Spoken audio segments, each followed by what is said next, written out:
కువైట్లో ఎక్కువ శాతం మంది ఇక్కడ పని చేసుకొని బతుకుతూనే రాజకీయం వైపు ఎక్కువగా మొగ్గు చూపుతూ ఉంటారు అనమాట. ప్రతి ఒక్కరు కూడా వైట్ కాలర్లు వేసుకొని ఉంటారు.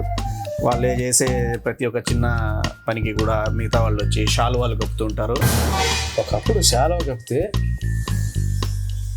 ఒక గొప్ప అత్యున్నతమైన వ్యక్తికి శాలువ కప్పుతారు, గౌరవిస్తారు.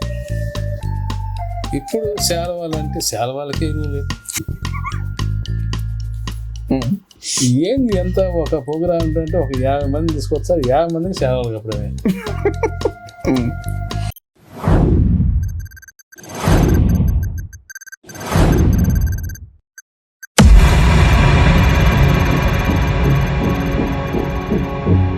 హలో ఎవ్రీవన్, అందరికీ సలాం అలైకుం, నమస్కారం. మరొకసారి మన మాస్ మీడియాలో మంచి ఆయన ఆలోచనలు పంచుకోవడానికి మరొకసారి మన ముందుకు పత్తి సుబ్బరాయుడు గారు అయితే వచ్చేసారు. వెల్కమ్ చెప్పిద్దాము. నమస్కారం sir, welcome to mass media. Welcome.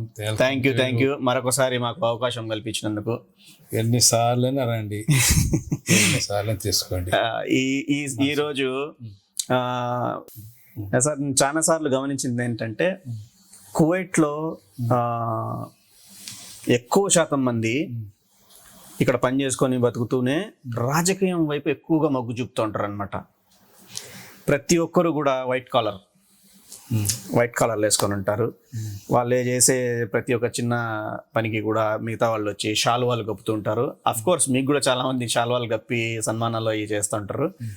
But నేను గమనించింది ఏంటంటే మీరు వేయంగానే టక్కన తీసి పక్కన కుర్చీలోనో ఎక్కడో చోట పక్కన పెట్టేస్తూ ఉంటారు. ఎందుకు అలాగా? అంటే చాలా అంటే ఇష్టం లేదా మరి? లేదా రాజకీయాలు అంటే మక్కువ లేదా ఏంటి? వాళ్ళు అభిమానంగా మనం కాదనిలేము కొన్ని విషయాలు. ఒకప్పుడు శాలువ కప్పితే ఒక గొప్ప అత్యున్నతమైన వ్యక్తికి శాలువ కప్పుతారు, గౌరవిస్తారు. ఇప్పుడు శాలువాలంటే శాలువాలకే విలువ లేదు. ఏంది ఎంత ఒక ప్రోగ్రామ్ అంటే ఒక 50 మంది తీసుకొస్తారు, 50 మందిని శాలువాలు కప్పడమే. నాకు తెలిసి ఒక ప్రోగ్రాంలో ఒక్కరా ఇద్దరా, దానికి వచ్చిన ముఖ్యం ఒకరా ఇద్దరా శాలువ చెప్తారు. ఒక్కరా ఇద్దరా అంతే, ముఖ్యమైన వాళ్ళకు ఇద్దరు శాలువ తెలియదు. ఒక ఇండియా నుంచి ఒక 4 వచ్చారనుకోండి, 4 దాంట్లో ప్రముఖులైన వారికి శాలువ చెప్తారు. ఆ పక్కన వచ్చిన వాళ్ళు కూడా క్లాప్స్ కొడతారు అంతే.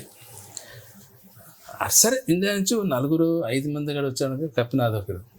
అట్లా ఆ తర్వాత మిగతా ఎంతమంది అంటే అందరి పేర్లు పిలిచడం, ఆ ప్రోగ్రామ్ అంతా సేవలు కప్పడం, సన్మానాలు చేయడమే టైం అంతా అక్కడికి అయిపోతుంది.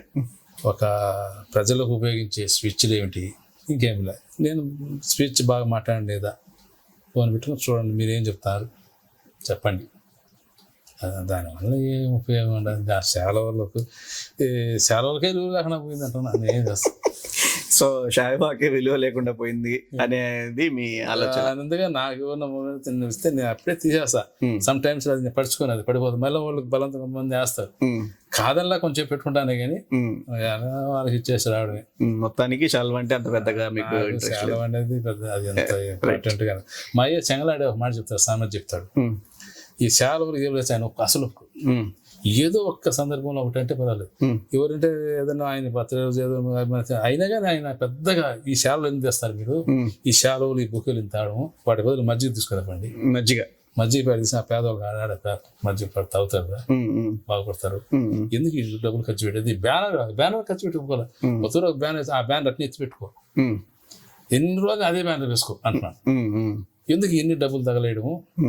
వాటికి వచ్చే డబ్బులు మజ్జిగ తీసుకురావచ్చు కదా. ఎంత అయింది బ్యానర్ అంటే 4,000 3,000 అనుకో, ఇన్ని మజ్జిగ వచ్చింది తెలుసా నీకు? నిజమే ఆయన చెప్పేదంటే అర్థం ఉంది.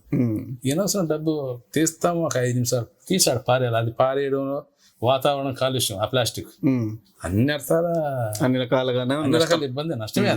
రైట్.